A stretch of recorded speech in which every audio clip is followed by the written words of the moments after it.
Well, this is rich. Donald Trump, yes, that Donald Trump, has done what any level-headed, not at all thin-skinned statesman would do in the face of disappointing economic data. He sacked the woman who delivered it. The numbers, bless them, were hardly flattering. Just 73,000 new jobs in July. Nowhere near what was expected. And just to really twist the knife, the job figures for the previous 2 months were revised down by a chunky 258,000. Add in some sluggish economic output and limp consumer spending, and you've got the kind of news that doesn't play well in campaign speeches. So what does the president do?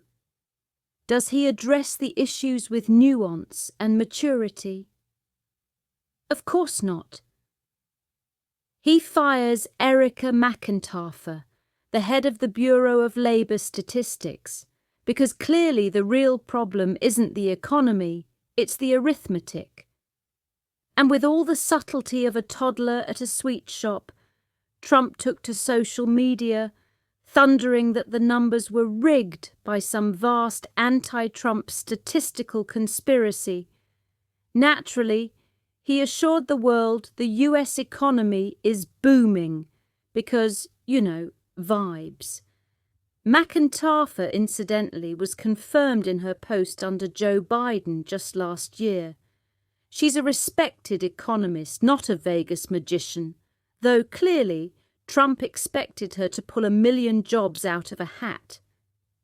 Now, even Republican senators, not exactly known for breaking ranks, are side-eyeing this with the sort of weary disbelief normally reserved for drunk uncles at weddings.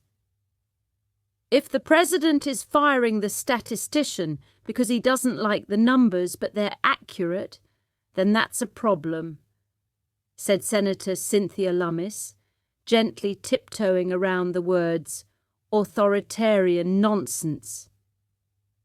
She added that the firing was kind of impetuous, which is a very polite way of saying what a load of bollocks.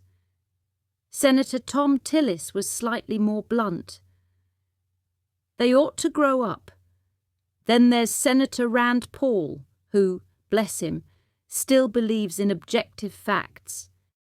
You can't really make the numbers better by firing the people doing the counting, he said, presumably while blinking slowly into the void.